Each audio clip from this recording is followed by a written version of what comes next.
Voilà, très bien.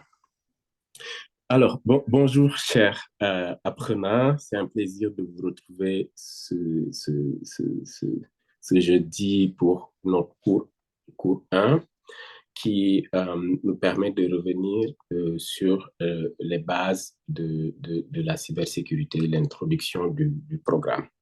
Le cours précédent, c'était un cours d'accueil, donc qui nous permettait de voir le dispositif et comment ce programme va être structuré. Euh, il est difficile de parler de cybersécurité sans parler de l'hygiène numérique et des outils.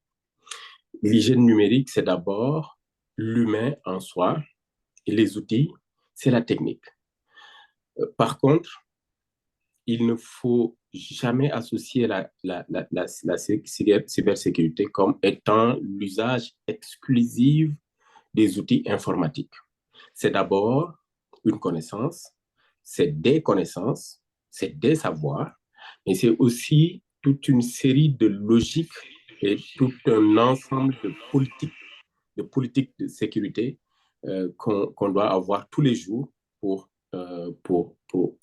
aborder la question de la cybersécurité. C'est pourquoi, dans notre dispositif, vous allez découvrir que nous avons développé une méthode qui s'appelle la méthode MMO. MMO. M, c'est les menaces. L'autre M, c'est les méthodes. Et à la fin, le O, c'est les outils. Donc, menaces, méthodes, outils. Et vous voyez que cette logique voudrait qu'on commence par la connaissance déjà des menaces et des vulnérabilités, et ensuite qu'on intègre les méthodes, et ces deux niveaux interpellent une dimension humaine, une dimension plus ou moins de la connaissance, du savoir, et c'est seulement après que les outils vont intervenir. C'est d'ailleurs pourquoi il y a un quiz qui a été partagé avec vous sur la plateforme pour évaluer le niveau des apprenants qui sont inscrits au programme, et beaucoup ont répondu à ces questions-là. Et donc, la première question qui a été posée, c'était quoi la cybersécurité? Donc, réponse A, la protection des systèmes informatiques contre les vols ou les dommages à leur matériel, logiciel ou données. Une réponse B, une pratique médicale. Une réponse C, l'étude des algorithmes numériques, ou D, l'art de crypter les messages. Ici, certains seraient amenés à répondre par la réponse D, parce qu'ils vont penser que la cybersécurité, c'est chiffré, c'est crypté, c'est être dans des algorithmes très rapidement. Alors que c'est tout un art, c'est un processus, c'est une logique. C'est pas que les outils. Et pour la question 2, il a été demandé quel outil est utilisé pour sécuriser votre connexion Internet et protéger vos données en ligne. Certains ont répondu la réponse B, un logiciel antivirus, parce qu'ils pensent que c'est ce qui les protège ou sécurise, parce qu'on parle de sécurité quand on parle d'antivirus.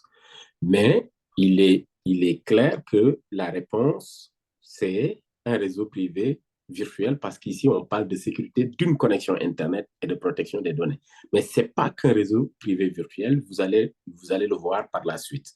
Et pour rappel, ces quiz sont disponibles sur la plateforme. Donc, c'est-à-dire que ceux qui se sont inscrits au cours ont eu la possibilité de répondre au quiz et n'ont pas eu besoin de le faire tout de suite. Très bien. S'il vous plaît, pour le micro, vous pouvez couper le micro, Aïcha. Voilà. Donc, pour notre cours d'aujourd'hui, c'est l'introduction à la cybersécurité. C'est composé de 5 modules.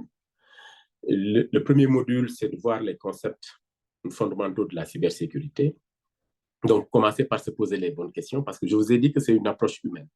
N'attendez pas à manipuler des outils tout de suite et maintenant. Ne pensez pas à devenir des experts du chiffrement ou bien du hacking tout de suite et maintenant. Il faut d'abord avoir la conscience de la sécurité numérique.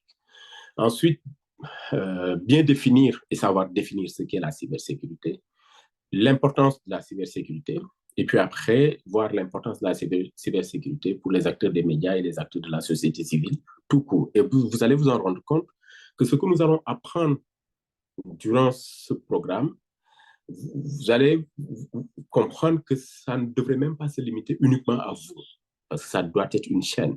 Et normalement, les connaissances, ces savoirs-là qu'on va acquérir ensemble, on en aura besoin même dans nos familles et dans le milieu professionnel. Le module 2, c'est l'analyse des risques, l'analyse des menaces. Je vous ai parlé de la méthode MMO, donc menace-méthode. Et puis après, la compréhension des vulnérabilités, l'évaluation des risques. Donc, on va ensemble travailler sur comment évaluer les risques en cybersécurité et comment trouver des moyens pour mitiger ces risques-là. Et puis après, on commence par la première pratique qui est la gestion des mots de passe, c'est-à-dire la gestion des premières approches ou des premiers concepts de sécurité, parce que quand on est arrivé dans l'univers cyber, dans l'écosystème numérique, le premier argument de sécurité qui nous a été vendu, c'est de protéger l'accès à nos outils par des mots de passe. Bien entendu, les mots de passe protègent, mais aujourd'hui, si vous avez votre ordinateur portable et que vous verrouillez l'écran de votre ordinateur portable par un mot de passe, le mot de passe que vous utilisez pour verrouiller votre écran portable ne protège pas vos données. Et donc, la gestion des mots de passe aussi est une part importante de la cybersécurité, parce que le mot de passe qui protège l'écran de votre ordinateur protège l'accès à l'interface graphique. Si vous prenez votre ordinateur portable et que vous cassez l'écran de votre ordinateur portable, est-ce que l'ordinateur continue de fonctionner, oui ou non? Répondez sur le chat. Si vous prenez votre ordinateur portable et que vous cassez l'écran de votre ordinateur portable, est-ce que le fait que l'écran ne soit plus fonctionnel va rendre l'ordinateur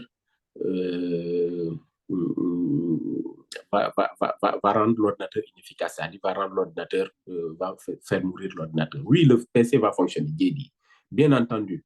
Donc, qu'est-ce que cela veut dire? Cela veut dire que l'écran en soi, ou la protection de l'écran en soi, ne protège pas le contenu de votre ordinateur. Si vous cassez l'écran et que vous me remettez l'ordinateur, si je sors le disque dur de votre ordinateur, je branche le disque dur sur une machine, on pourrait avoir facilement accès au contenu de votre ordinateur.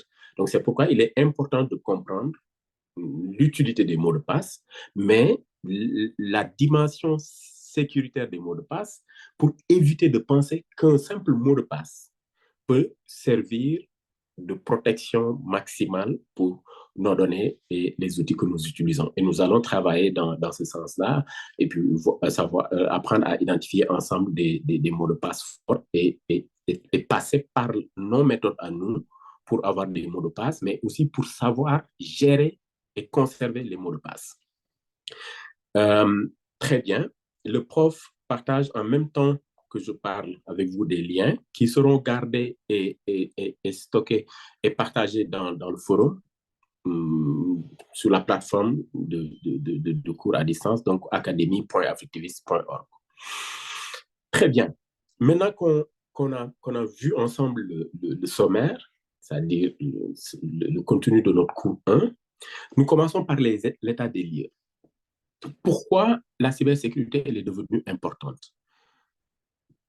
Pourquoi on est censé suivre un cours sur la cybersécurité? Pourquoi on doit se former?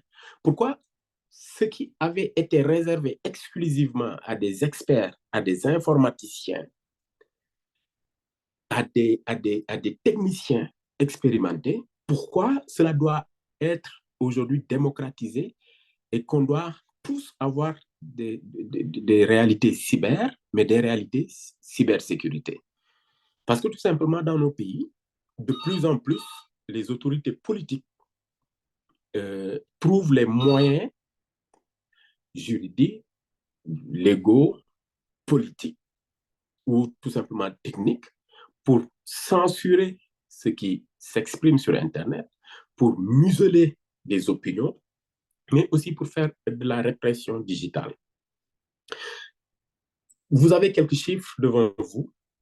Et certains pays qui pensaient être à l'abri de cette contre-offensive des libertés individuelles et des libertés tout court sur Internet, certains pays ont subi cela de plein fouet. Je donne le cas du Sénégal, par exemple, qui pensait être à l'abri de tout ce qui est censure, répression, cyber-répression. Nous avons connu plusieurs euh,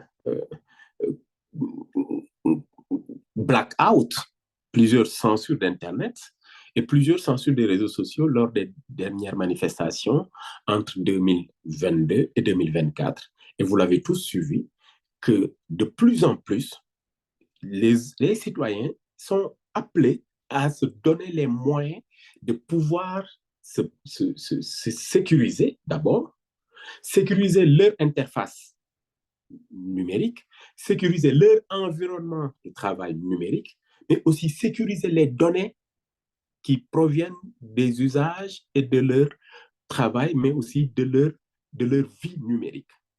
Nous laissons énormément de traces, énormément d'informations quand nous sommes sur Internet. Certains d'entre vous pourraient pourraient se poser la question, mais pourquoi je suis une session en cybersécurité alors que je n'ai absolument rien à cacher? Les États en sont contre les activistes ou bien en sont contre les dissidents ou bien contre les politiciens.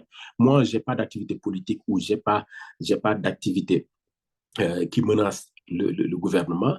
Pourquoi je devrais faire une session en cybersécurité? Si parmi vous, il y en a qui se posent ces questions, c'est bien de les mettre dans le forum. Mais je vous dirais une raison simple. Ceux qui pensent que la répression elle est limitée exclusivement à ceux qui font de la politique ou aux activistes, moi, je vous défie. Donnez-moi votre téléphone, je vais extraire l'historique de vos recherches Google depuis que vous êtes sur Internet, toutes les questions que vous avez eu à poser à Google, toutes les recherches que vous avez eu à faire sur Google. Et je vais prendre cette fiche de vos recherches que je vais mettre sur Facebook. Si je le fais, je suis convaincu que le lendemain, vous allez fermer votre compte Facebook et vous allez éviter de retourner sur Internet parce que rien que l'activité de vos recherches vous expose et permet de savoir exactement qui vous êtes, ce que vous faites, ce qui vous intéresse dans la vie, vos centres d'intérêt, les choses que vous cachez et ce que vous n'aimerez pas qu'on voit. Et tout, toutes ces informations, mais qui sont sensibles parce que permettent d'identifier la personne et de dire exactement qui vous êtes et ce que vous faites, c'est des informations qui sont accessibles et qui sont en texte clair parce qu'étant conservées par Google sur la base de sa politique de gestion de données et que c'est nous-mêmes qui lui confions la responsabilité de garder ces données-là. Et très souvent, on oublie que ces données sont accessibles parce que ces données qui sont sensibles et que nous confions à Google sont sur nos téléphones, sur nos ordinateurs, sur nos machines que nous utilisons, mais sont sur tous les téléphones qu'on a eu à utiliser et qu'on a offert à des amis ou sur les ordinateurs qu'on a eu à utiliser, mais qu'on n'utilise plus et qu'on a donné à quelqu'un. Donc, cela montre l'importance de donner d'accorder ne serait-ce qu'un temps dans sa vie pour aller vers de nouveaux savoirs sur les questions de sécurité numérique. L'autre raison, ce n'est pas que la répression. Dans certains pays, on utilise des subterfuges juridiques pour demander plus d'argent et taxer les utilisateurs d'Internet. Et cela peut contribuer en quelque sorte à les décourager à utiliser certains services. Et en conséquence, cela va avoir un impact sur la neutralité d'Internet. Parce qu'on ne peut pas utiliser YouTube ou parce qu'on n'a pas la possibilité d'utiliser un service, qu'on va être marginalisé. Et Internet, c'est une technologie qui est circulaire, c'est-à-dire qui n'est pas verticale. On ne subit pas, on est dans un écosystème, et dans un écosystème, il faut que l'information puisse être partagée et que tout le monde puisse y accéder. Si on en est privé, on subit en quelque sorte une pression externe au système qu'on utilise. Donc, c'est cela, les attaques contre la neutralité d'Internet. Ça a été fait au Bénin et il y a eu un mouvement Taxe pas mes émaux pour demander à l'État de ne pas taxer les émaux. Mais au Sénégal aussi, on avait vu que le président Macky Sall avait une volonté manifeste à vouloir réguler les réseaux sociaux, c'est-à-dire mettre en place un dispositif légal qui ne fait que se focaliser sur les réseaux sociaux. L'état des lieux aussi, c'est quelques chiffres. De 2014 à 2024, c'est 10 ans. Vous avez vu que beaucoup de gouvernements ont adopté de nouvelles méthodes de censure et ont utilisé cette méthode brutale qui consiste à couper Internet et les réseaux sociaux. Et parmi ces pays-là, si vous voyez en bas, ici, le top 10 où il y a eu plus de coupures, de restrictions en 2010, le Burkina Faso arrive en tête, suivi de la Russie avec Twitter et Facebook, et ensuite d'autres pays autoritaires comme l'Azerbaïdjan, l'Iran et Jordanie. Mais ici, le renseignement, en fait, l'enseignement qu'on peut en tirer, c'est que c'est un pays africain qui arrive en tête avec plus de 8496 heures de censure d'un réseau social qui se veut être neutre, étant Facebook. Le réseau social Facebook, en soi, lui-même ne cause pas de problème parce qu'il est neutre. Il n'a pas de contenu à la base. C'est les utilisateurs qui mettent les contenus. Donc, si on censure un réseau social qui est neutre, on prive le médecin qui doit faire son travail dessus, on en prive aussi aux jeunes qui doivent suivre un cours en ligne avec ces réseaux, on en prive aux jeunes qui doivent avoir un business model et qui vend et qui a une marketplace sur Facebook. On prend tout un lot de services et d'usages qu'on exclut d'un outil qui est à la base neutre. Et si on pousse, avant de donner la parole au prof, Brooks, donc si on pousse les états des lieux, ici on a une carte qui montre en 2020 les interruptions, en fait, les blackouts d'Internet à travers le monde, et c'est 32 pays qui ont été touchés, sur un total de 112 cas. Et ici, on voit que l'Afrique est en train quand même de devenir rouge.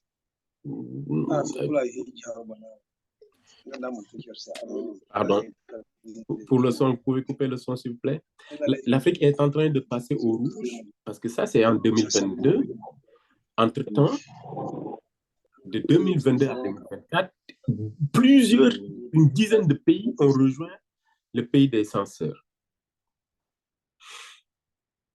Et sur toujours l'état des lieux, en 2023, ici, nous avons 76 nouvelles restrictions d'Internet provenant de 22 pays. 2023, c'est récent.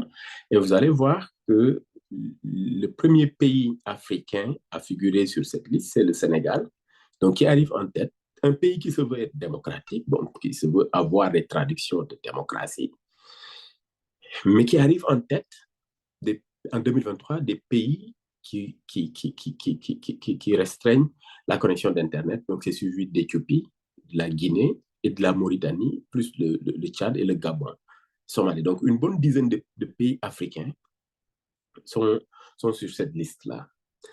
Et les perturbations d'Internet sont liées à des troubles politiques dans bien des cas. Et je vous invite, vous qui êtes connectés et qui suivez ce cours en ce moment avec nous, regardez l'environnement politique de votre pays et posez-vous la question, est-ce que vous êtes à l'abri? Est-ce que vous pouvez être sûr que cela ne va pas arriver chez vous demain ou non? Et cela nous amène à réfléchir parce que la réponse, évidemment, elle est claire. Aucun pays africain n'est épargné par rapport à cette manière, cette manie de vouloir censurer en coupant Internet qui est devenu un droit humain, un droit comme tous les autres droits.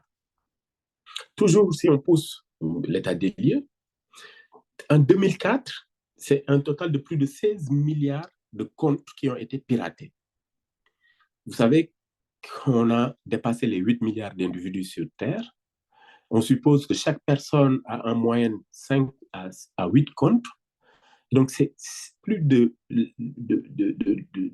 la moitié, en fait, c'est plus du double des individus que compte le monde, plus du double de ces comptes-là qui ont été piratés.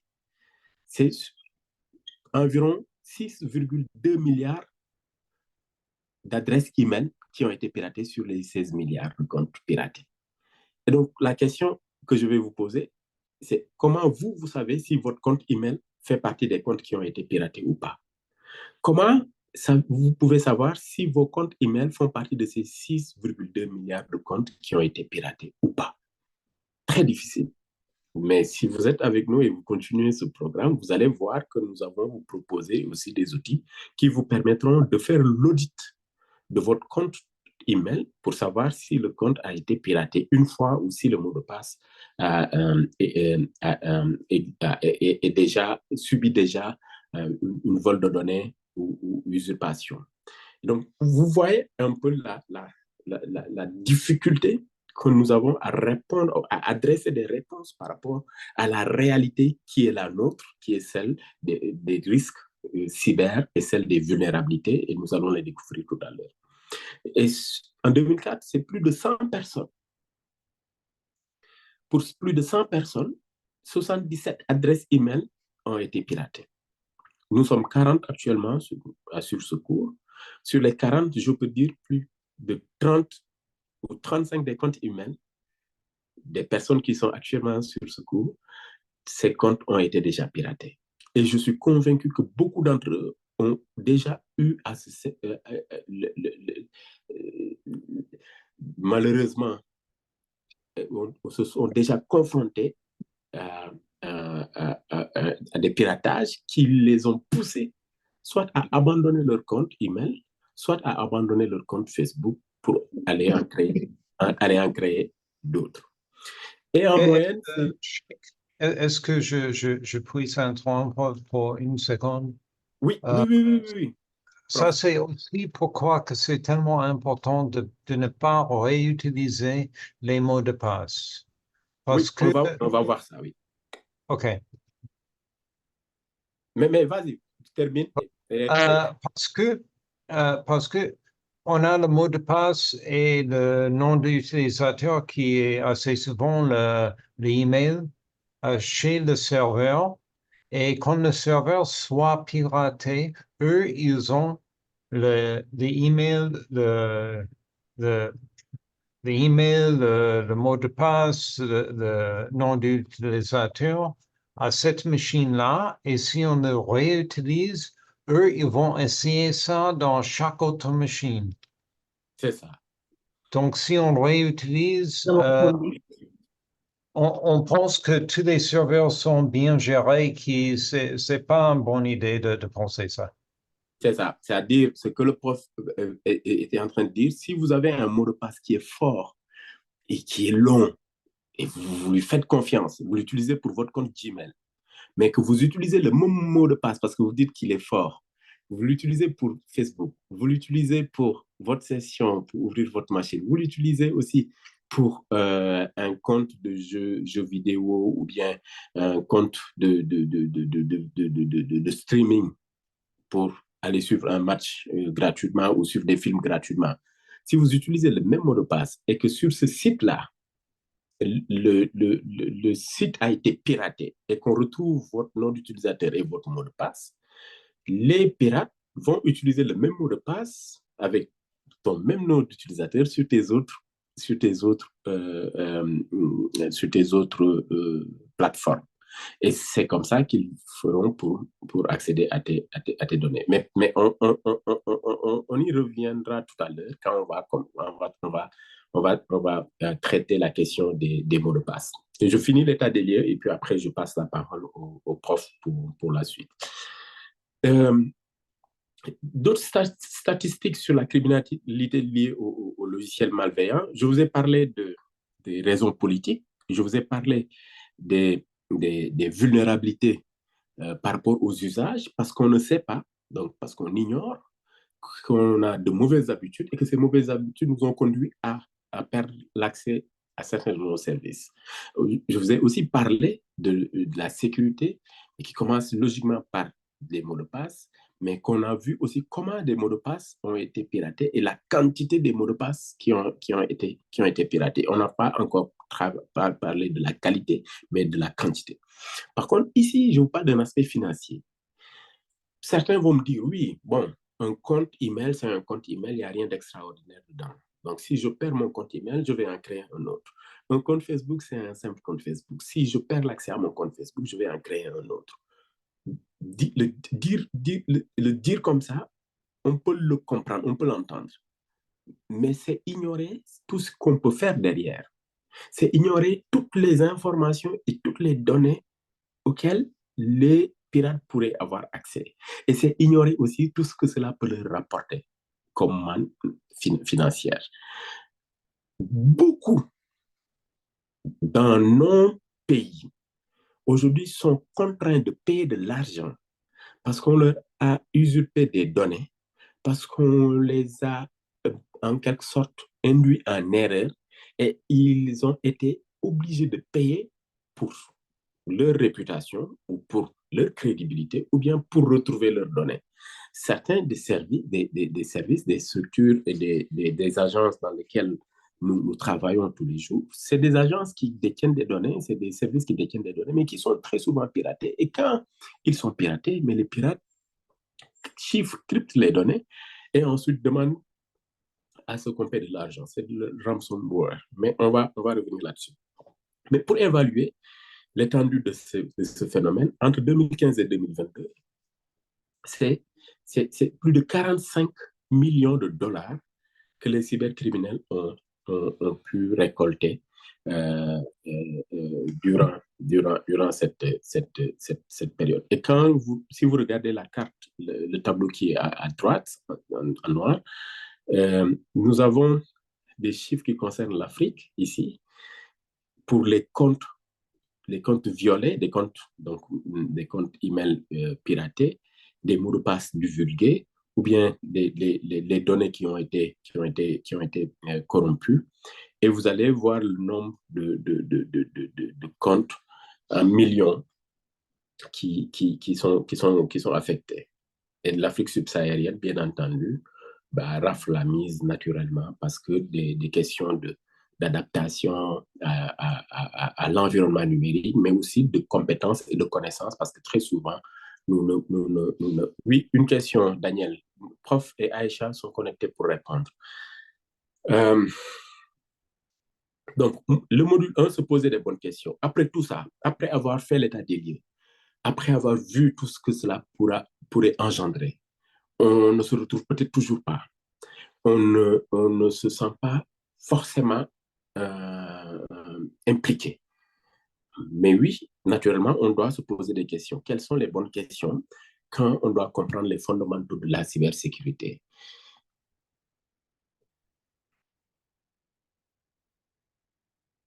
Alors, les bonnes questions, c'est pourquoi les États veulent contrôler? Euh, Comment développer une culture d'hygiène numérique? Parce qu'on est dans une société cyber. Avant, on surfait sur Internet. Aujourd'hui, on ne surfe plus sur Internet. On est dans Internet. On vit dans un monde de cyberattaques. Comment on doit comprendre les menaces et comment se protéger et comprendre l'évolution de la technologie et de l'Internet et ensuite comment guérir de la technophobie. La technophobie, bien entendu, c'est la peur de la technologie et qui très souvent constitue l'une des vulnérabilités les plus fréquentes. Désolé pour le slide, il y a eu un petit bug dessus. Euh, mais déjà, c'est quoi la cybersécurité? Donc là, on a fait l'état des lieux, on sait quelles questions on va se poser. Et là, on répond à une première question. C'est quoi la cybersécurité? Comment faut-il comprendre la cybersécurité? Quelle est la différence entre l'usage normal qu'on fait de l'outil informatique et la cybersécurité? Et c'est à partir de ce moment que je vais laisser la parole au prof Brooks pour qu'il nous explique c'est quoi la cybersécurité, pourquoi c'est important de suivre une formation en cybersécurité. Et une fois qu'on comprend c'est quoi la cybersécurité, comment maintenant on doit devenir un expert en cybersécurité. Prof. OK. Pourquoi que c'est important de se former sur ça? C'est tellement de votre vie qui est en ligne maintenant. Et, et aussi, euh, il faut, OK, et aussi, toutes les sociétés, ils sont intéressés seulement en ramasser euh, tellement de l'argent qui est possible. Et pour eux, de sécuriser votre compte, ça va eux coûter l'argent et pour eux, c'est pas la peine. D'accord? Donc, ils sont pas intéressés pour mettre vous dans la sécurité. Donc, c'est à vous de, de garder votre propre sécurité. C'est la même chose qu'avec l'argent. Vous voyez, on ne donne jamais tout votre argent à quelqu'un d'autre pour garder et gérer. Il faut gérer vous-même. C'est exactement la même chose. Seulement que c'est un peu plus important que l'argent maintenant. Et quelles sont les actions qu'on doit avoir quand on doit s'intéresser à la question de la cybersécurité? Quelles sont les différentes étapes? Par quoi on doit commencer OK. pour quelqu'un Euh, qui veut s'intéresser à la question? moi, par exemple, j'utilise un gestionnaire de mots de passe. Ça, c'est, ça, c'est assez facile à utiliser. Je n'aime pas qu'on doit faire ça, mais avec ça, on peut avoir des noms d'utilisateurs, des mots de passe les mots de passe sont générés automatiquement. C'est pas une chose qui est assez facile pour quelqu'un d'autre de trouver et on a tous les mots de passe qui sont là, qui sont assez différents et bon, ça c'est ça, c'est la première chose. Si on a la possibilité de mettre en place un système pour avoir un deuxième genre de vérification, c'est soit, OK, SMS est pas le mieux, mais c'est mieux que rien. Euh, je vais utiliser ça. Moi, le, j'utilise Tor pour surfer le web le plupart possible. Comme ça, le, le réseau n'a pas accès à des choses que vous voyez. Le police locale, les politiciens ne peuvent pas voir quels journaux qu'on veut regarder, etc. VPN, c'est pas une mauvaise idée, mais par exemple, si on utilise Tor, on n'a pas besoin de VPN pour plusieurs choses. Et ça, c'est déjà, ouais, Hum, mode différent partout, long et bizarre, etc. Très bien. Le prof vous a déjà donné quelques outils. On, soyez patient, on va y revenir. Euh, L'approche qu'on a développée au sein d'Africtivis, je vous ai donné le nom, c'est le MMO, MMO, méthode menace, méthode, outil. Donc, les outils, c'est toujours en dernier recours. Mais on ne se focalise pas dessus tout le temps. Parce que ce n'est pas les outils la solution. La solution, c'est d'abord la conscience de la cybersécurité. C'est-à-dire, si aujourd'hui vous avez un cadenas pour fermer votre porte, la porte de votre maison, un cadenas qui coûte cher avec des numéros, des combinaisons à saisir. D'accord, vous l'avez acheté, il est cher. Le cadenas, c'est votre outil. Mais si vous fermez le cadenas et que la clé qui vous permet d'ouvrir le cadenas, vous l'avez laissé sur la table dans votre cour ou dans votre salon et que la clé elle-même est accessible, le cadenas ne vous sert plus à rien. À partir de ce moment, il n'est plus outil de sécurité. Parce que ce qui constitue la vulnérabilité, ce n'est pas le cadenas en soi, c'est le fait d'avoir ignoré le fait que exposer la clé va constituer une vulnérabilité. Mais nous allons revenir sur ces cas pratiques-là. Par contre, il nous faut prendre du temps, beaucoup de temps pour expliquer de sorte à ce que tout le monde dispose de la même conscience de la sécurité informatique, sur la sécurité informatique, mais aussi de comprendre les enjeux et les approches. C'est seulement à partir de ce moment-là qu'un outil pourra être pertinent et pourra nous aider à renforcer notre sécurité. Donc la sécurité, c'est d'abord humaine, c'est une politique de sécurité en tout temps et en tout lieu. Donc, il y a une question qui a été posée par Daniel qui dit est-ce qu'il y a une conséquence directe d'utiliser le même mot de passe pour tous ces comptes Facebook, Twitter, WhatsApp? La réponse est oui. Mais on va revenir là-dessus parce qu'on n'a pas encore commencé la gestion des mots de passe. Mustapha Kamara qui dit est-ce que les cyberattaques ne sont pas favorisées par la version actuelle du web? En partie. Toute évolution technologique, mais présente des vulnérabilités et expose à des risques. C'est comme les médicaments que nous prenons. Toute nouvelle performance médicale est souvent exposée à des risques. Et nous l'avons vu avec COVID. Il y a eu une volonté manifeste et unanime de combattre un ennemi commun qui était la COVID-19. Mais nous nous sommes tous rendus compte qu'en voulant traiter un problème, certaines solutions ont engendré d'autres problèmes. Donc oui, il y a des risques.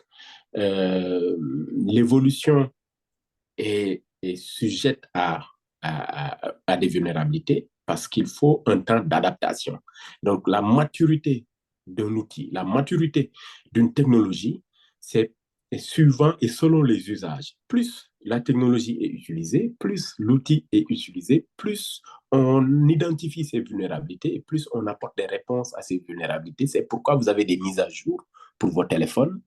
Ceux qui utilisent iPhone en savent quelque chose. Chaque semaine, vous avez une mise à jour presque. Ceux qui utilisent Google Chrome, vous en savez quelque chose. Ceux qui utilisent Windows aussi, vous en savez quelque chose. Et on va voir aussi l'importance des mises à jour. Parce que ces mises à jour, c'est des correctifs. Ça vient corriger des vulnérabilités et des failles. Mais il faut savoir ce qu'est une vulnérabilité, ce que c'est qu'une faille pour savoir la pertinence de ces mises à jour-là. Et comme ça, on sera invité et appelé à appliquer ces mises à jour en tout temps et tout lieu. C'est pourquoi je vous ai parlé de la conscience de la sécurité digitale. C'est d'abord des notions, un savoir-faire et ensuite des pratiques. Il y a Aïcha, Winnie Aïcha qui dit pouvez-vous nous montrer comment utiliser le gestionnaire de mots de passe? Oui, ça va venir. On va faire des cas pratiques là-dessus. Et ensuite, vous allez voir comment ça marche. Très bien. J'ai un slide ici qui a sauté. Mais le slide en soi dit c'est quoi la cybersécurité? Et la réponse, c'est celle-ci. La cybersécurité, c'est l'ensemble des pratiques, des technologies mises en œuvre pour protéger les systèmes informatiques, les réseaux et les données des attaques cyber. Donc, je vais vous la refaire. La cybersécurité, c'est l'ensemble des pratiques, usages. Quand on dit pratique, c'est d'abord ce que je disais tout à l'heure, le savoir, le savoir-faire. C'est ensuite les technologies. Donc, c'est l'ensemble des pratiques et technologies, outils, mise en œuvre, donc méthode, pour protéger les systèmes informatiques. Et dans le système informatique, c'est l'environnement numérique de travail, les réseaux, ça rentre dans l'environnement numérique de travail, les données. Et les données, c'est ce que nous produisons et ce que les outils produisent sur nous.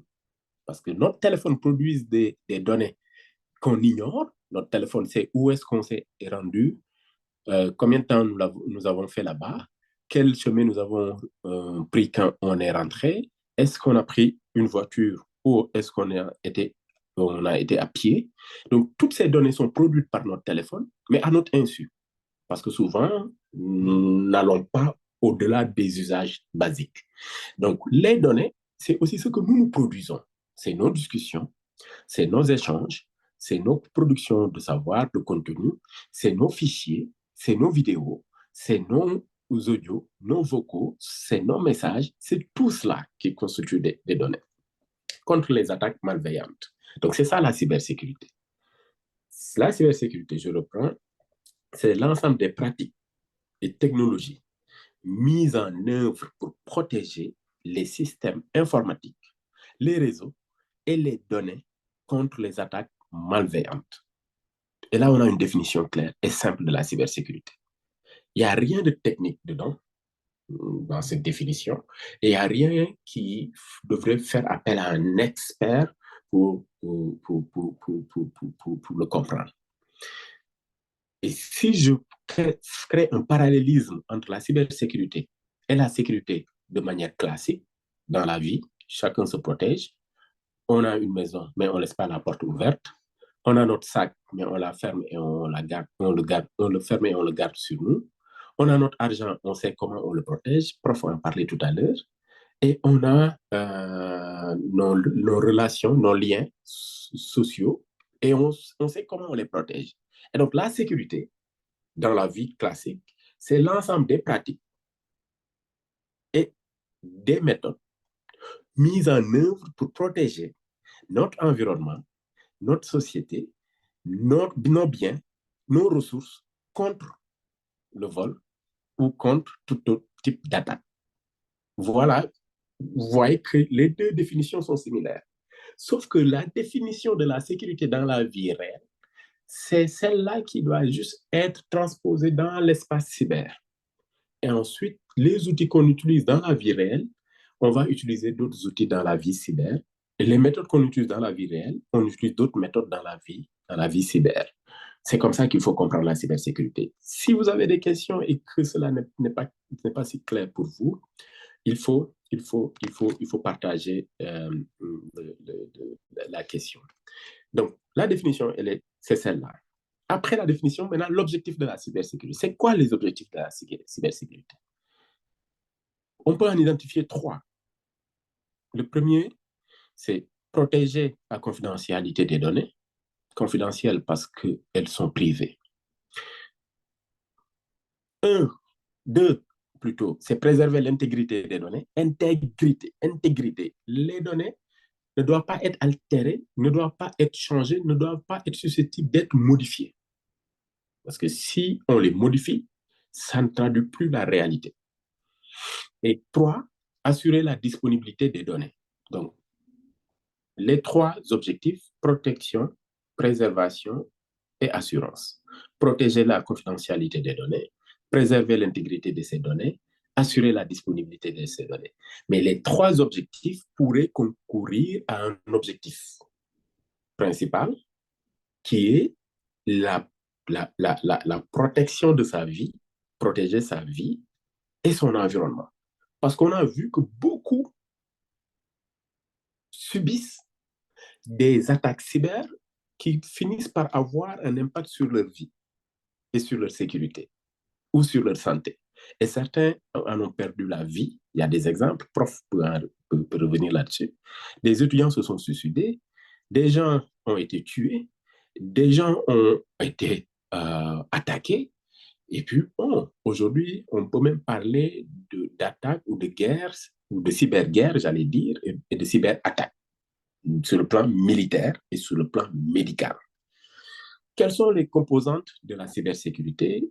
Les composantes, c'est de 3 ordres: la protection des utilisateurs, la protection des données et la protection des infrastructures. Et donc ici, vous savez, utilisateur vient en premier parce que tout simplement, je vous ai parlé des risques d'atteinte à la vie. Les données, parce qu'étant sensibles et pouvant causer énormément de dommages. Les infrastructures, parce que ces infrastructures contiennent ces données-là et peuvent aussi avoir des dommages sur la sécurité et la vie. Donc, je reprends pour ce slide. C'est quoi la cybersécurité? La cybersécurité, c'est l'ensemble des pratiques et technologies mises en œuvre pour protéger les systèmes informatiques, les réseaux et les données contre les attaques malveillantes. C'est quoi l'objectif de la cybersécurité? C'est de 3 ordres.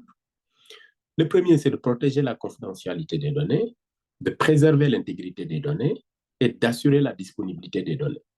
Quelles sont les 3 composantes de la cybersécurité? C'est de protéger les utilisateurs, de protéger les données et de protéger les infrastructures.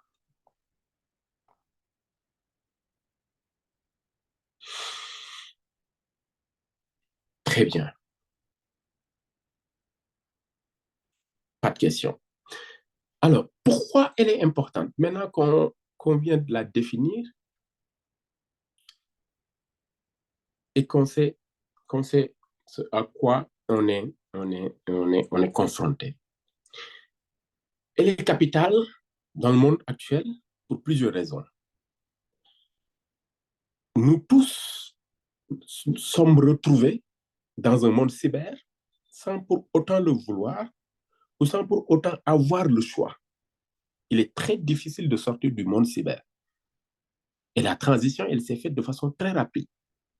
Nous nous sommes retrouvés dans un monde auquel nous n'avons pas eu le temps de nous y familiariser et de nous sociabiliser pour avoir des normes, des règles de bonne conduite et des règles d'usage pour mieux appréhender les risques qui gravitent autour de ce monde-là.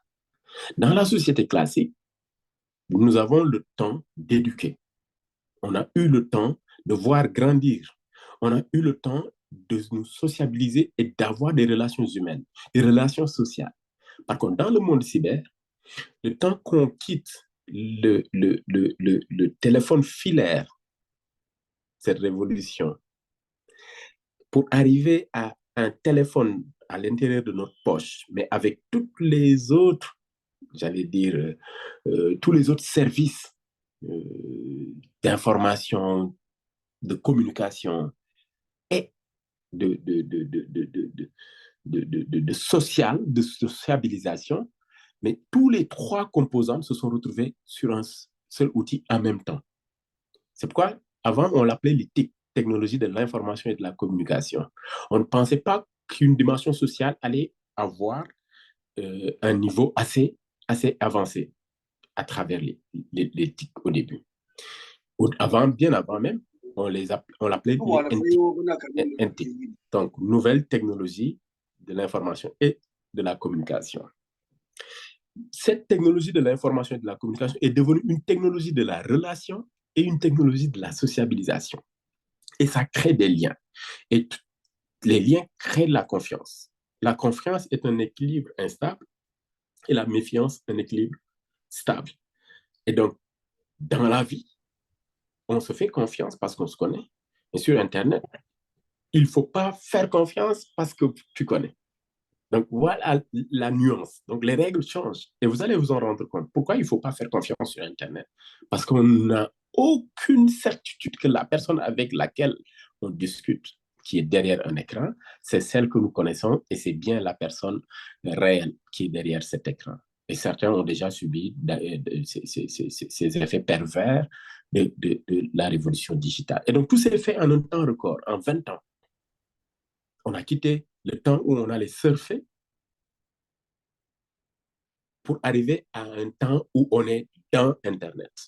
Quand on surfe, on est en surface, mais aujourd'hui, on est dedans. On est entouré d'appareils connectés, de montres connectées, d'écouteurs connectés, de lunettes connectées, de stylos connectés, de bagues connectées, de bracelets connectés, de chaussures connectées, d'habits connectés, de nano-SIM, de cartes connectées.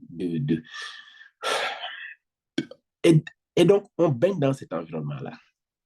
Et il est difficile de se départir et de se dire, OK, je ne veux pas être dans un monde cyber, donc je prends le recul pour aller m'éloigner du monde cyber. Mais bientôt, tu seras équipé d'une carte GAP pour aller retirer de l'argent avec la possibilité de faire des paiements en ligne et ces informations seront stockées dans le monde cyber et bientôt tu auras besoin d'un service, ne serait-ce que pour louer un taxi ou bien payer l'électricité ou la facture d'eau, tu seras obligé d'utiliser une application mobile et pour cela, il faudra utiliser un téléphone. Et donc, difficile de s'en départir. Nous subissons aussi une dépendance quasi totale de la technologie numérique. Certains peuvent se dire, je n'ai rien à faire de la cybersécurité parce que moi, tout ce que j'ai à faire, c'est des usages. Et mes usages ne me permettent pas de devenir expert ou de penser que je dois apprendre ce que les experts doivent savoir. Mais au-delà de ces éléments, nos vies privées, nos données professionnelles, nos informations financières, nos activités quotidiennes sont confiées au support numérique. Quand je dis ça, c'est vague. Mais je vous ai dit tout à l'heure que votre téléphone, c'est tout ça. Mais au-delà de le savoir, votre téléphone partage ces informations avec des serveurs et avec des sites qui les stockent à ton insu. Mais au-delà aussi de tout cela, votre téléphone vous connaît mieux que vous-même. Vous pensez vous connaître, mais votre téléphone vous maîtrise et vous connaît mieux que vous-même. Votre téléphone sait qui est votre maman, qui est votre papa. Votre téléphone connaît votre groupe sanguin. Votre téléphone connaît votre numéro de carte d'identité. Votre téléphone connaît votre numéro de passeport. Il connaît votre dernier bulletin médical, peut-être. Il connaît votre médecin. Il connaît votre banquier. Il connaît votre gestionnaire de compte. Il connaît votre numéro de compte bancaire. Il connaît votre numéro de carte bancaire. Il connaît vos orientations politiques. Il connaît vos sensibilités religieuses. Il sait exactement dans quel pays vous voulez vous rendre, quelle étude vous voulez faire, qu'est-ce que vous voulez devenir demain. Il sait qui est votre ami, votre petite amie, qui est votre copine, qui est votre femme, qui est votre époux, qui est votre épouse, qui est votre ex-épouse. Il sait tout de vous. Et il contient des informations que vous n'allez jamais retrouver dans votre maison. C'est-à-dire, vous n'avez pas un endroit dans votre maison qui contient à la fois toutes ces informations. Ce n'est pas votre sac à main, ce n'est pas votre pièce d'identité et ce n'est pas votre armoire. Par contre, le téléphone, on le perd tous les jours. Il contient toutes ces données.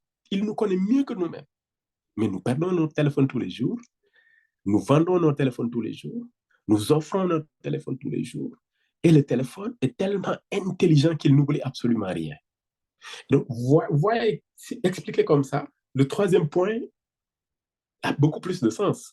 Quand je dis que nos vies privées, nos données professionnelles, nos informations financières, nos activités quotidiennes sont confiées au support numérique. Et support, il faut remplacer par téléphone. À côté de cela, ça c'est notre réalité à nous, notre monde à nous. À côté, les cyberattaques sont de plus en plus sophistiquées. C'est-à-dire au moment où nous confions notre vie à ces outils, c'est en ce même moment que des gens développent de nouvelles formes de connaissances pour pouvoir accéder à des données et pouvoir pirater des outils informatiques. Et c'est aussi le moment où les cyberattaques peuvent avoir un impact considérable sur les individus, les entreprises et les gouvernements. Aujourd'hui, le fait de pirater le compte Twitter du président nigérien, président de la transition, et d'utiliser le compte Twitter du président nigérien pour parler d'une certaine manière au président français peut créer une crise diplomatique. C'est de la même manière que pirater le compte du président français sur Twitter pour ensuite traiter d'une certaine manière le président russe pour créer une crise diplomatique, voire même une guerre. On parle de compte Twitter, on parle d'un compte, de quelque chose qui est virtuel, qui est abstrait, qu'on ne touche pas, qu'on ne peut pas tenir, mais qui a tellement de sens dans nos vies qu'un acte malveillant à partir de ce compte pourrait avoir des incidences et des répercussions dans la vie et la sécurité de toute une nation. Prof, je te laisse intervenir à ce niveau avant de continuer. Excusez-moi, j'étais en train de frapper. Donc, on est où exactement? Shake. Le slide n'est plus visible, prof. OK. Tu vois le slide, tu vois toujours le slide. Voir the side. OK, on est sur la page. Pourquoi la cybersécurité elle est importante? Pourquoi est-elle importante? C'est le slide de... OK, OK. Euh, OK, d'abord, c'est votre agent. Deuxièmement, c'est un système de contrôle pour tous maintenant. C'est aussi un genre c'est aussi utilisé dans les guerres partout dans le monde. Et aussi, j'ai juste lu un livre ici qui m'a frappé. C'est parce que l'informatique est un peu partout. C'est pas un peu partout, c'est partout. Par exemple, j'ai un projet maintenant où on travaille sur la sécurisation des mises à jour de le software, des softs dans les voitures. Le voiture, c'est que le soft maintenant. C'est effectivement tous les, OK, tous les voitures, les télévisions, les téléphones, tous c'est de soft et tous aussi, tout c'est utilisé maintenant pour faire la surveillance. Et effectivement, j'ai lu plus, j'ai fait la recherche aussi sur tous les sociétés des voitures. Par exemple, si on lit les contrats entre les utilisateurs de voitures et et des, et des sociétés qui font les voitures, par exemple, j'ai été frappé, Nissan réserve le droit de vendre toutes les informations de votre vie sexuelle et de votre orientation sexuelle à n'importe qui. Moi, je ne savais pas que les voitures sont en train de regarder ma vie sexuelle. Et si c'est les voitures qui font ça, on peut penser à le téléphone, etc. Donc, il faut utiliser toutes les possibilités pour garder un peu de vie privée et aussi votre argent et aussi le politique. Très bien. Et est-ce que tu as un exemple qui toucherait la sécurité ou la, la vie d'un citoyen, euh, quelqu'un qui a perdu la vie? Un exemple qu'on a, on est en train de mettre à jour un, un article qui m'a frappé. Il y avait une femme qui est en train de se séparer de son mari parce que lui, il a frappé et menacé avec les armes, etc. OK? Elle a reçu des protections de justice contre le mari et elle a gardé la voiture. Mais elle a remarqué que lui, il a installé dans les voitures des choses pour regarder où la voiture est et où s'en va.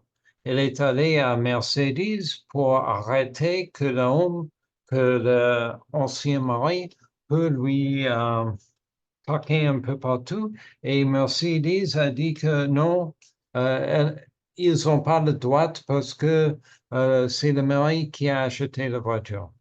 Et avec ça, il y a une menace physique contre cette femme et c'est à cause des problèmes d'informatique, l'on peut lui traquer partout dans le monde.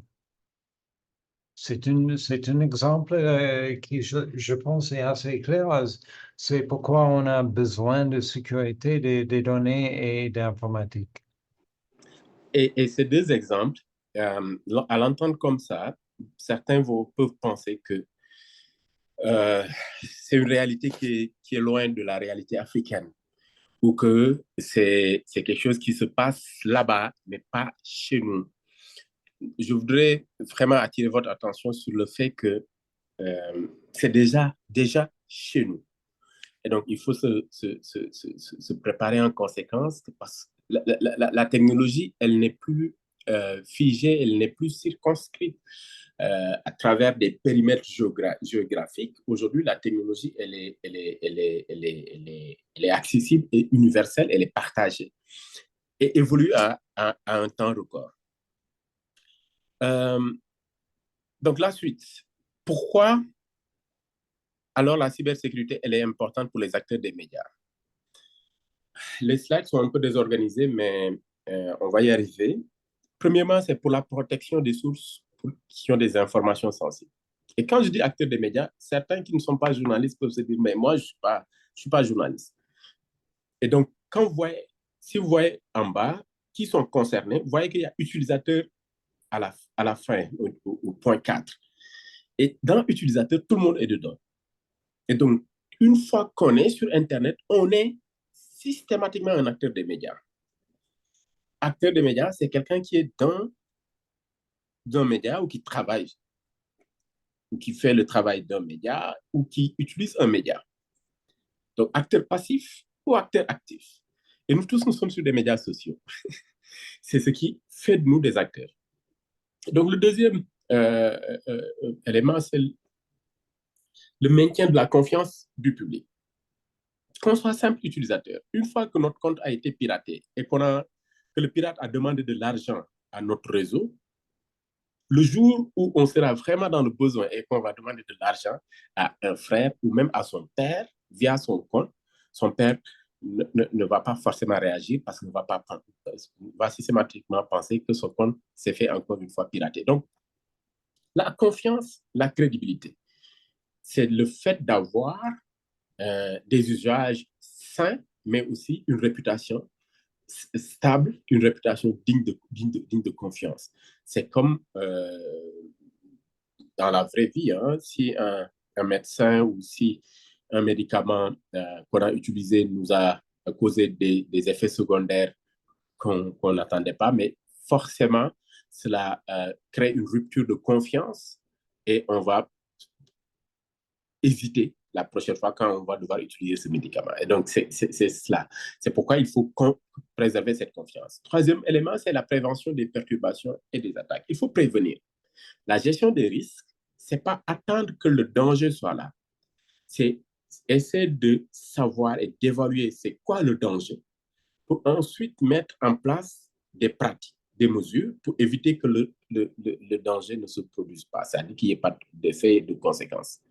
Et dans nos langues, et dans nos traditions, et dans notre culture, la gestion des risques, elle est presque inexistante. Parce il est rare de voir dans nos langues un mot qui signifie risque. On a des expressions qui signifient danger, mais risque en tant que tel presque n'existe pas dans nos vocabulaires. Parce que nous ne voulons pas l'attirer. Nous ne voulons pas l'inviter. Et on fait de sorte qu'on n'a pas envie d'avoir le danger. Et donc, du coup, on n'intègre pas le risque. Quand on construit une maison, on est pressé qu'elle soit terminée, mais en même temps, on n'a pas envie de penser qu'un jour, la maison peut prendre feu. Donc, du coup, on ne met pas d'extincteur, on ne prévoit pas de gestion de risque d'incendie, parce qu'on n'a pas envie de voir notre maison en feu. Et donc, du coup, on ne l'intègre pas, on l'exclut. Mais le risque, il existe tous les jours, du moment où on utilise du feu, du moment où on utilise un gaz, du moment où on cuisine, du moment où il y a du bois, il y a des produits inflammables et tout. Et donc, tout cela constitue en quelque sorte des vulnérabilités, des menaces. Et la vulnérabilité, c'est le fait de n'avoir pas intégré une politique de gestion des risques. Le quatrième élément, c'est la protection des données, parce qu'il faut protéger ces données. Les données, c'est de l'or, c'est de l'argent, ça coûte énormément cher. Et si on n'a pas une conscience de la pertinence des données, et bien évidemment, on ne peut pas prendre en compte des mesures pour les protéger et les préserver. Et en cinquième lieu, ça va vous surprendre, mais cela permet de respecter la réglementation. Et dans certains pays, vous y allez. Dans la réponse tout à l'heure, certains ont dit Virtual Private Network, donc VPN, pour protéger sa connexion Internet, sa navigation sur Internet, bien entendu, mais dans certains pays, utiliser un VPN est une atteinte aux législations. Et donc, quand un policier découvre que vous avez un VPN sur vos outils, bah, il peut vous arrêter tout simplement. Et donc, oui, respecter la réglementation, c'est de comprendre aussi la cybersécurité. Je propose qu'on termine avec ce module 2, qui est la sensibilisation et la sécurité des communications. En fait, la sensibilisation et la sécurité sur la sécurité et l'identification des menaces. Donc, l'analyse des menaces. Donc, c'est le premier M. Les différents types de menaces, c'est des menaces d'abord, j'allais dire, techniques, numériques, c'est les virus, les spyware et les malwares. C'est tout ce qui constitue les corps étrangers qui infectent les systèmes que nous utilisons, les systèmes informatiques. Et donc, ce premier élément, il faut l'évaluer comme les corps étrangers qui infectent le corps humain. Quand le corps humain, dans sa politique de stabilité, qui est l'homéostasie, qui permet à un être humain d'être en parfait équilibre, de marcher, de ne pas tomber, de ne pas trébucher. C'est parce que tout son corps, toutes les parties de son corps arrivent à s'échanger des informations et à échanger des informations de manière saine et pratique. Mais quand il y a une infection, c'est-à-dire quand il y a irruption de corps étrangers dans le corps de l'être humain, cela crée une infection, après une inflammation peut-être. Et cela crée une rupture de la transmission de l'information. C'est à partir de ce moment que le doigt ne peut plus être plié ou que la tête fait tellement mal et qu'ensuite on a de la fièvre et on a le corps qui chauffe et puis on a des symptômes comme vomissement. Pareil pour le système informatique. Un système informatique, c'est un ensemble d'éléments qui communiquent entre eux et qui permettent d'avoir un équilibre. Si votre ordinateur, le processeur n'envoie plus une information qui est reçue par la RAM ou par le disque, mais ça crée une anomalie, et, une rupture d'information, et donc ça crée un problème. Et c'est ça, les inflammations, les infections, et les symptômes, c'est que la machine va ramer, le fichier ne peut plus être enregistré ou certains fichiers seront inaccessibles. Et c'est aussi la même chose quand vous allumez votre machine et que vous entendez le processeur et le ventilateur qui tournent mais qui chauffent et que vous n'avez même pas commencé à travailler sur la machine, mais vous sentez la machine suffoquer. Elle chauffe, elle est très fatiguée alors que vous n'avez pas encore commencé. C'est parce que votre machine est malade.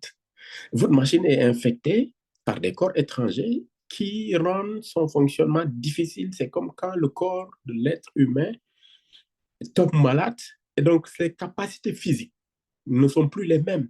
La personne ne peut pas se lever brusquement, bouger, courir, aller faire du sport. Non, non. Alors qu'elle est encore jeune, elle a la possibilité de le faire, mais c'est parce que son système est malade. Donc, l'ordinateur aussi peut tomber malade et ces intrusions proviennent de nos usages, c'est-à-dire les virus, les spyware ou les malwares qui infectent nos systèmes informatiques ne tombent pas du ciel. C'est nous qui allons les chercher très souvent et c'est nous qui leur ouvrons des portes.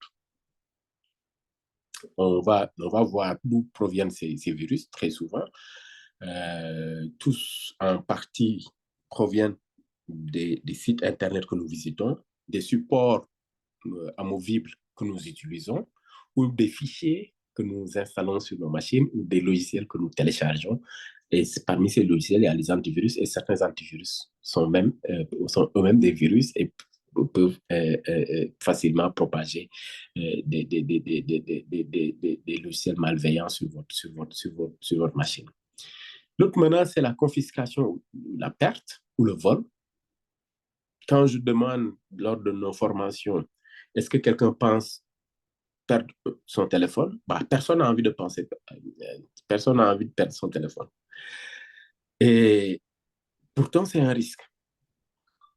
Et donc, si on ne pense pas perdre son téléphone, on ne va pas prendre les dispositions qui nous permettent de ne pas d'éviter de perdre notre téléphone. Mais le fait de savoir qu'on peut perdre notre téléphone, c'est cela qui nous permettra de mettre en place une politique de sécurité pour éviter que notre téléphone soit perdu. Et donc, l'intégrer, c'est la première étape. La seconde étape, c'est de mettre en place un dispositif. Et le cas de la confiscation, certains d'entre vous vont dans des ambassades, on leur demande de laisser le téléphone à l'entrée.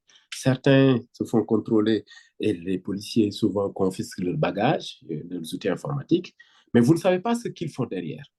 Et quand on a un outil informatique et qu'on n'a plus accès à l'outil informatique, c'est qu'on perd en même temps le contrôle et qu'on devient vulnérable. Les accès non autorisés, c'est quand vous n'avez plus accès à un service. C'est comme quand l'État censure et c'est comme quand les opérateurs aussi surveillent ou censurent. Et nous l'avons vu dans certains pays où Facebook n'était plus accessible, Twitter n'était plus accessible. L'extorsion ou usurpation d'identité, ça c'est le fait des pirates. Ça arrive très souvent quand on se fait pirater par des gens sur Internet qui prennent le contrôle de nos comptes et qui vont extraire les données de nos vies privées pour les vendre ou pour les exposer ou pour nous faire du ransomware, pour demander de l'argent. Ou bien, ils vont tout simplement rendre l'accès à ces services impossible. Et le cinquième et dernier élément, c'est la surveillance et la censure. Cette surveillance crée la perte de la confidentialité et occasionne une restriction d'accès. Et c'est souvent l'œuvre des gouvernements. Donc, ce tableau n'est pas exhaustif. Chacun peut identifier les actifs, en fait, ces menaces, mais dans le cadre général, c'est les 5 menaces qui nous guettent et auxquelles on est tous confrontés. Après les menaces, maintenant, c'est les vulnérabilités. C'est quoi les vulnérabilités? La première vulnérabilité, c'est la technophobie. Le fait de ne pas chercher à en savoir plus. L'informatique, c'est pour les experts, ça va. Je crée mon compte, je ne lis pas les conditions d'utilisation, j'accepte. Je dois installer un logiciel, on me dit que c'est bien, j'installe, et puis il y a tellement d'informations, je clique sur suivant jusqu'à OK, et ensuite je regarde mon logiciel. Je ne prends pas le temps ni le recul nécessaire pour lire. C'est comme quand vous allez à la pharmacie pour aller acheter un médicament pour soigner des migraines et que vous achetez un médicament sans lire la notice. Et dans la notice, il est dit que la prise de ce médicament peut occasionner une diarrhée. Vous prenez le médicament, votre migraine est soignée, mais vous avez une diarrhée. Vous avez le ventre qui fait mal. Et ensuite, vous retournez à la pharmacie pour acheter un médicament pour soigner ce problème. Vous prenez un autre médicament sans lire la notice et dans ce médicament, on vous dit, ah bah, vous pouvez être victime de somnolence et que ça peut vous créer la nausée, ainsi de suite. Vous avez une somnolence, vous dormez tout le temps, vous avez la nausée, vous retournez à la pharmacie pour acheter un autre médicament. C'est ça la technophobie. C'est le fait d'avoir la paresse d'aller vers l'information, d'aller vers la compréhension des usages et des outils pour se faire sa propre religion et ensuite augmenter son niveau de connaissance dessus et savoir comment réagir quand les effets secondaires vont arriver parce que dans tout usage, il y a des effets secondaires. On utilise un téléphone, il y a des effets secondaires. On utilise Internet, il y a des effets pervers et secondaires, ainsi de suite. La deuxième vulnérabilité, c'est la confiance. Et je vous avais dit que la confiance était un équilibre instable sur Internet. Il ne faut pas avoir confiance. On ne peut pas de toute façon avoir confiance parce qu'on ne sait pas avec qui nous parlons. Par contre, la réalité sociale d'Internet nous a amené à un monde, nous a installé dans un monde où on fait plus confiance à nos réseaux d'amis, qu'à tout autre type d'outils et de sources d'accès à l'information ou au savoir. Et quand même les médias classiques nous informent, notre réflexe, c'est de retourner sur Facebook pour demander si c'est vrai. Par contre, quand un ami sur Facebook nous informe, on prend cela pour un agent comptant et ensuite on se dit, bah, c'est mon ami Facebook qui m'a informé. C'est pareil pour les statuts et les stories WhatsApp. Quand on tombe sur une information partagée par notre maman ou par notre papa, bah, c'est notre père. Forcément, il a raison et puis il a vérifié avant de partager. Et cette confiance nous induit tout le temps en erreur parce que c'est par cette confiance aussi qu'on passe pour propager des rumeurs. Les rumeurs, c'est l'avant-dernière vulnérabilité. Et parmi les rumeurs, c'est quand quelqu'un vous dit, ah, tel logiciel permet de gagner de l'argent, tel site permet d'avoir un visa gratuitement, telle information a été lancée pour telle université, il faut postuler, sans pour autant que vous ayez la pleine mesure de l'information en prenant du recul et en allant lire par vous-même si cela est vrai ou pas, ou si le site est correct ou pas. Non, non, on va systématiquement sur le site et on commence à remplir avec des informations sensibles et souvent, c'est nous-mêmes qui laissons la clé, c'est-à-dire le mot de passe de nos comptes sur ces formulaires-là parce que pour certains, bah, vous allez le voir, ça fait partie des techniques de pirates, et qui s'appellent le phishing ou l'hameçonnage ou le social engineering. Ensuite, il y a les manques de ressources pédagogiques ou techniques. Il y a les législations invasives ou restrictives et les méthodes sophistiquées d'intrusion. Vous allez voir ça. Le manque de temps, c'est l'une des plus grosses vulnérabilités. Le fait de nous dire, Internet, c'est un outil rapide, il faut qu'on voit ce qu'on veut faire rapidement, il faut que le logiciel marche, il faut qu'on installe et qu'on termine, il faut que la page se charge. Si on ne prend pas le recul nécessaire pour analyser les, les, les lenteurs ou l'origine de ces lenteurs-là, souvent on est induit en erreur et on est souvent trompé. Il est facile de pirater certaines personnes en passant par cette vulnérabilité qui est le manque de temps. Euh, je propose qu'on arrête pour aujourd'hui et je propose qu'on fasse la suite le jeudi prochain. Et on reprend à partir de l'identification des actifs. Et pour ce cours, nous allons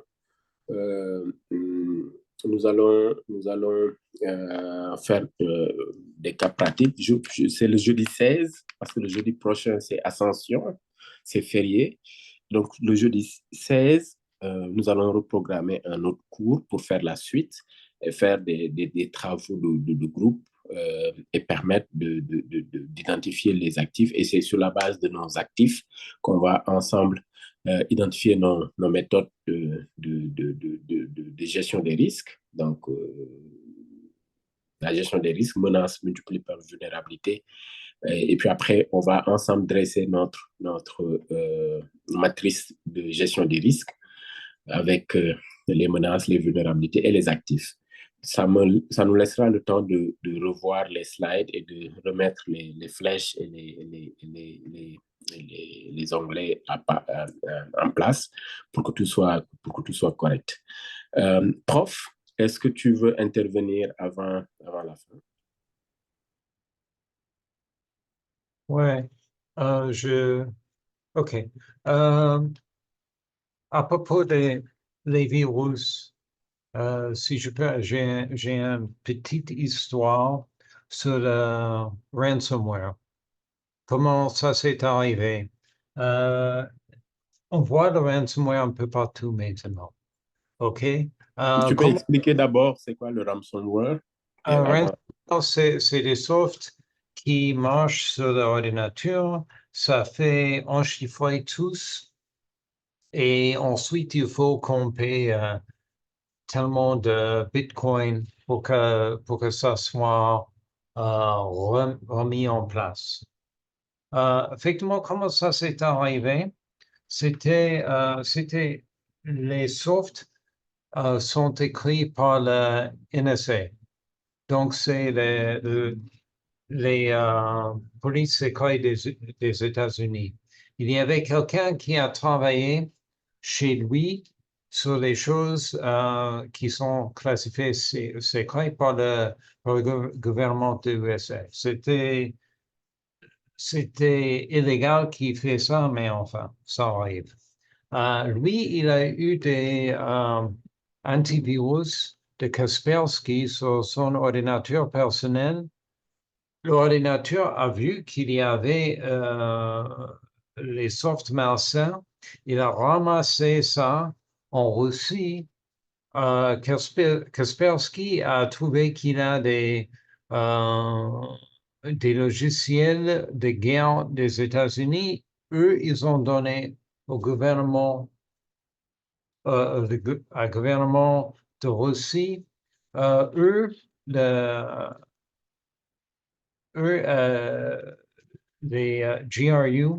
Donc ça, c'est l'intelligence de l'armée de Russe, ont utilisé ça aux États-Unis. Ils ont mis en place des choses pour ramasser l'argent seulement pour faire comme si c'était une chose, criminelle et pas une attaque de Russie contre des États-Unis.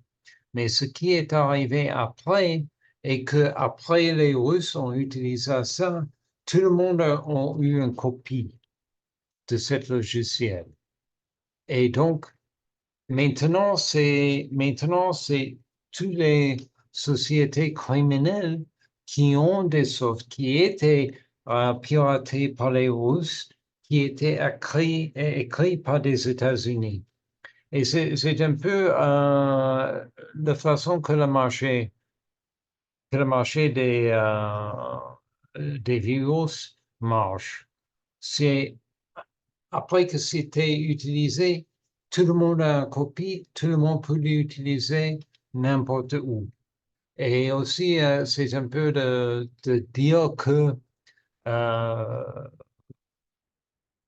effectivement, des individus n'ont pas tant de OK.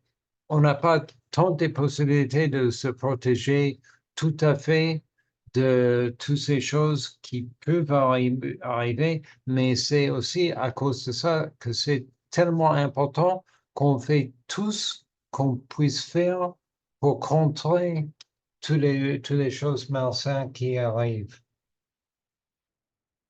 C'était, c'était un peu parler de ça.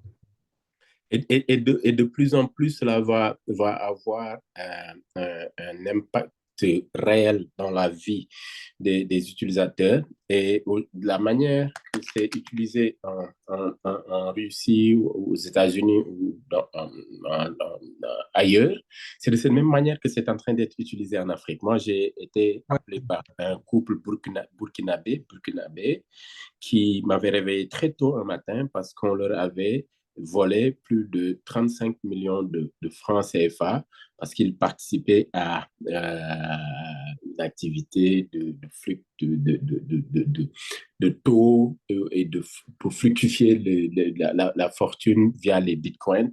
Et ils ont été piratés par un expert qui s'y connaît et qui fait ça depuis des années. Donc, cela peut arriver à n'importe qui. C'est pourquoi il faut avoir la conscience de la sécurité, de la cybersécurité, pour se prémunir, mais aussi prévoir tous ces types d'attaques. Ce n'est pas évident, mais ça commence par ne serait-ce que l'accès au savoir et à la connaissance. Et puis après, maintenant, les techniques vont suivre, mais personne n'est à l'abri. Et aucun de nos pays, aucun de nos gouvernements. Et aussi, ça, OK, deux choses. Une chose, et ça arrive assez souvent qu'on utilise ces choses d'abord en Afrique pour faire des essais. Et donc, effectivement, vous êtes dans la première ligne.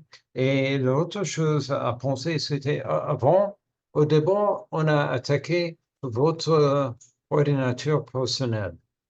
Et ensuite, on a attaqué les serveurs.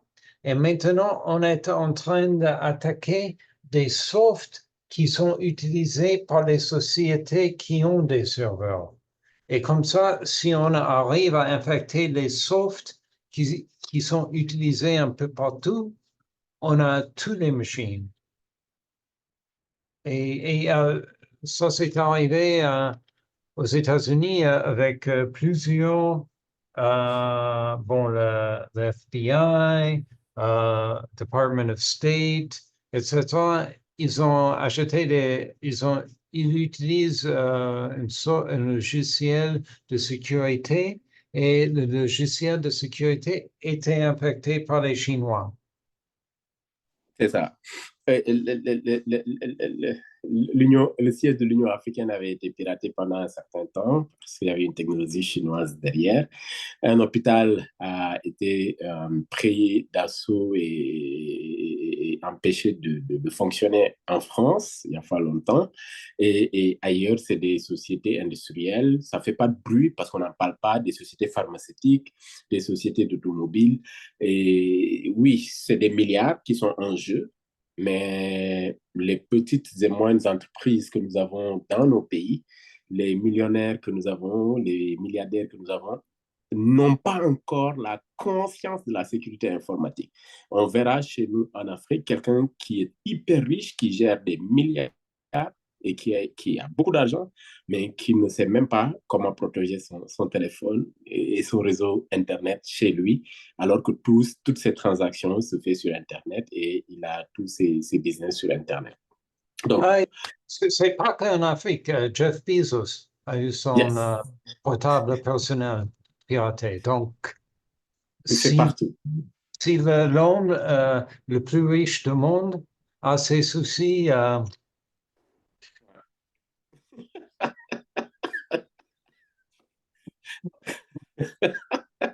c'est ça. Bon, nous avons fait 1 heure 30, voire plus, c'est beaucoup. Je voudrais vous remercier pour votre patience et votre participation, mais vraiment active au niveau du chat. Je vois toutes ces questions qui ont été posées aux profs et tout, et les réponses qui ont été apportées. Notez vraiment les liens utiles et n'hésitez pas, envoyez-nous des mails au besoin. Ce cours est enregistré et va être téléchargé sur la plateforme dans l'espace cours 1, introduction à la cybersécurité. On n'en est qu'à l'introduction. Nous allons avoir le temps par la suite vraiment de rentrer dans le vif du sujet, de toucher, de chiffrer, de créer des communications sécurisées, de rentrer dans le dark web, vraiment de faire les choses comme il faut. Mais le dispositif, c'est un plan bien défini. Et on est obligé de passer par cette étape d'évangélisation, d'explication, de sensibilisation, de pédagogie, parce que c'est d'abord une logique, une intelligence, et c'est d'abord une politique en tout temps et tout lieu. Merci pour votre disponibilité et à jeudi 16 pour la suite de ce module. Aïcha vous fera parvenir un lien pour cela. OK, le 16 prof, donc on va, si vous avez un rendez-vous le 16 prof, on le fera, on va décaler. Donc on va communiquer l'heure après. OK. Très bien. Okay.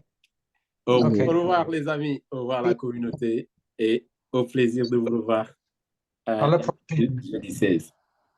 Au revoir.